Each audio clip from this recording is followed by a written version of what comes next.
Ukrainian aerial reconnaissance prevented another attack by the occupying Russian army in the direction of the city of Pokrovsk in the Donetsk region.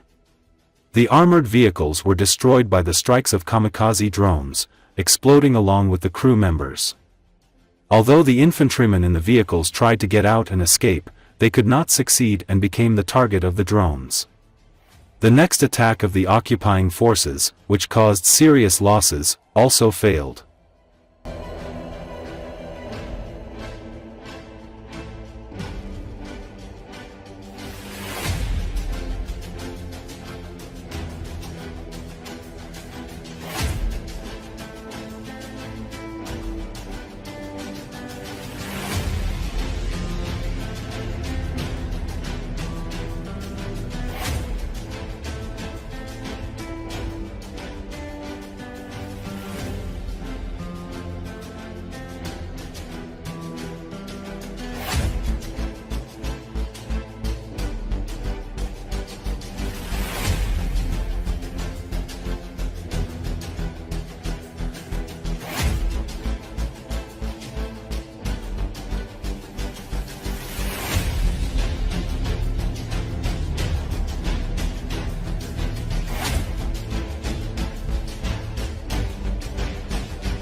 Ukrainians reacted on Thursday to U.S. President Donald Trump's criticism of Ukrainian President Volodymyr Zelensky. "We have a president whom we support," said Larissa, a service worker. "During the war, we are all united. We are Ukrainians. I support Ukraine, I support our president. What Trump said is nonsense," she added. According to Associated Press, the comments from Trump came amid an escalating back and forth between the two presidents and rising tensions between Washington and much of Europe over Trump's approach to settling the biggest conflict on the continent since World War II. Zelensky said Trump was falling into a Russian disinformation trap and was quickly admonished by Vice President J.D. Vance about the perils of publicly criticizing the new president. Trump, who is trying to bring the fighting to a close on terms that Kiev says are too favorable to Moscow, used an extended social media post on his Truth Social platform to lash out at Zelensky and call the Ukrainian a dictator without elections.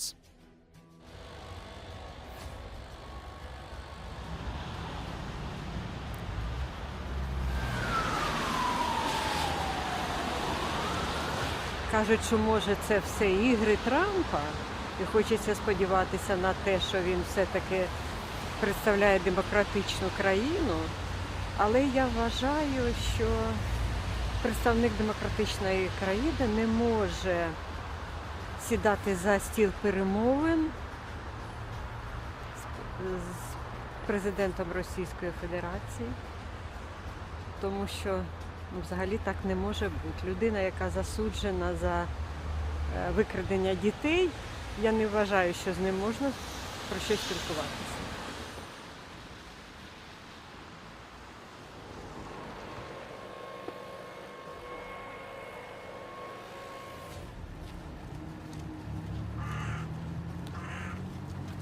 Наші хлопці, їм не буде чим захищати нас, якщо США не буде надавати зброю. І це ж негативно на нас впливає. Ми ж теж будемо під загрозою, так що негативно.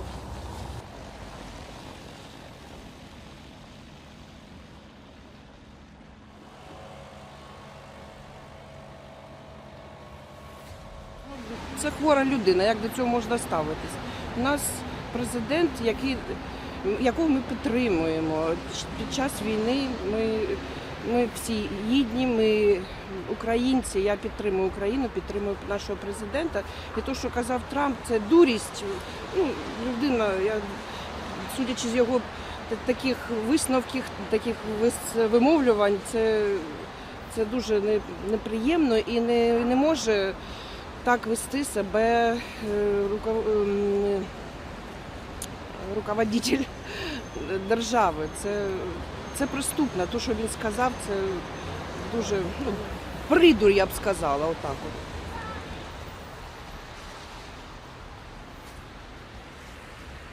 Я знаю, що кожна країна відстоює перш за все свої інтереси.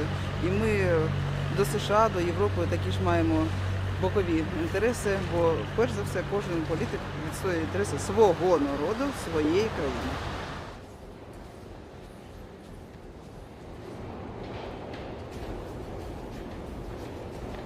Я з цим не згоден, що цілком, що вони зраджують.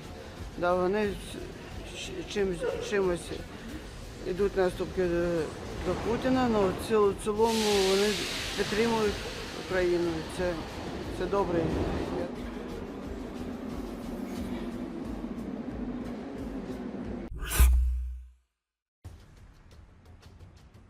Western officials have revealed a plan to create a so-called reassurance force for Ukraine. Larissa Brown, the Times defense editor, wrote on X, "The plan envisages strengthening support for Ukraine and ensuring stability on its territory in the context of ongoing aggression from Russia." According to the information released, the structure of the confidence group will include several key components: deployment of up to 30,000 European troops in Ukraine's main cities, ports, and critical national infrastructure.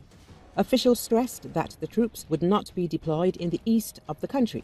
Technical monitoring of the border using reconnaissance aircraft, drones, satellites, and other surveillance equipment to get a full picture of what's going on.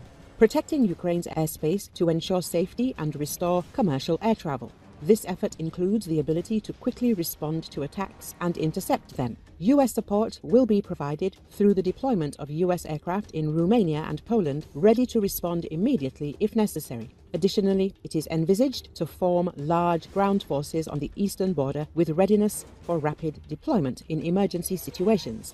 According to Western officials, the main goal of these measures is to strengthen Ukraine's security and ensure reliable protection of its key facilities and civilian infrastructure. Previously, discussions of such initiatives have caused disagreement among EU countries, but against the backdrop of the worsening situation on the front and ongoing Russian attacks, European states and the United States are demonstrating a determination to act in a more coordinated and effective manner.